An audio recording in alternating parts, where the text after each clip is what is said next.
সময়ের সাথে চলতে চলতে যখন জীবনে হচ্ছে প্রতিকূল অবস্থা আসে, তখন আসলে বোঝা যায় যে বাস্তবতা কত কঠিন আর কিভাবে এই প্রতিকূল অবস্থা মেনটেন করে চলতে হয়।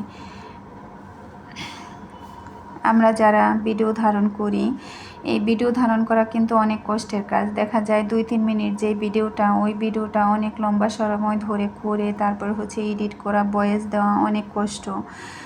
সেই কষ্টের কাজটাই কিন্তু আমরা করে থাকি। তো প্রতিদিনই আমাদের এইভাবেই দিনগুলো চলতে থাকে।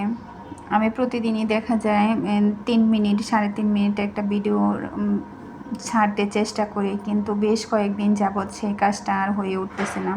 তো অনেক দিন পরে আজকে হচ্ছে আমার যে বাসা রান্না বান্না সেই কাজটাই শুরু করেছি। সব কিছু রেডি করে নিয়েছি। এখানে হচ্ছে মেয়ের জন্য রান্না করব, আমাদের জন্য রান্না করব। তো মেয়ের জন্য সব ধরনের সবজি কিনা হয়, ওকে অল্প অল্প করে খাইয়ে যেসব সবজি রয়ে গেছে ওই সবজিগুলো দিয়ে আজকে ভাজি রান্না করব। যেমন জালি ভাজি করলাম, কাঁকরোল ভাজি করলাম, আর হচ্ছে একটু শাক ছিল, শাকটাও ভাজি করে নিলাম। আর হচ্ছে এখন বাঁশ আছে, যে বাঁশ দিয়ে মুরগির মাংসের ঝোল রান্না করব।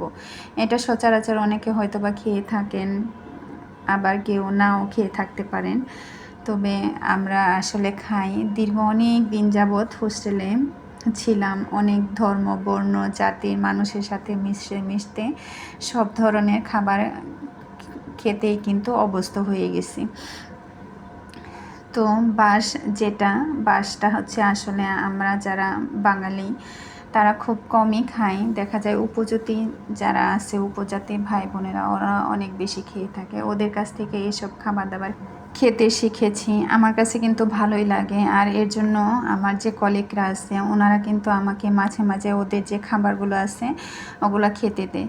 তো হচ্ছে এই যে একজন দিদি আমাকে কিছুটা বাঁশ হচ্ছে প্রসেস করে একদম দিয়েছে, সেটা দিয়ে আজকে হচ্ছে মুরগির মাংস রান্না করতেছি।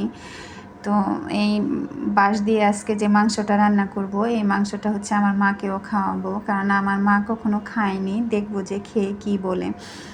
তো প্রথমে আমি হচ্ছে মাংস যেসব মশলা দিয়ে রান্না করা হয় সব মশলা কষিয়ে, শুধুমাত্র মরিচটা বাদ দিয়ে বাকি সব কিছু কষিয়ে নিয়ে, মাংস কষিয়ে নিয়ে তারপরে গোটা গোটা আলু দিয়েছি, আস্ত রসুন দিয়েছি, কারণ রসুন দিয়ে মাংসটা খেতে কিন্তু আমার ভালো লাগে। আর ওই যে বাঁশগুলো ছিল সেই বাঁশগুলো দিয়ে মাংসটা কষিয়ে নিয়েছি। মরিচটা আমি পরে দিয়েছি, কারণ হচ্ছে আমার তো ছোটো বাচ্চা আছে, বাচ্চার জন্য আমি মাংসটা কষিয়ে উঠিয়ে রাখবো সেজন্য।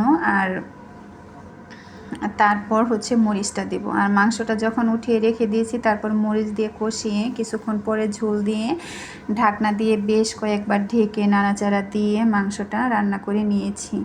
খেতে কিন্তু ভালোই লেগেছিল। আজকে আপনারা তো আমার কাছ থেকে একটা নতুন জিনিস শিখলেন। যদি ভালো লেগে থাকে তাহলে অবশ্যই রান্না করে খেয়ে থাকবেন। আর আমার ভিডিওটা ভালো লাগলে লাইক কমেন্ট শেয়ার করে দেবেন।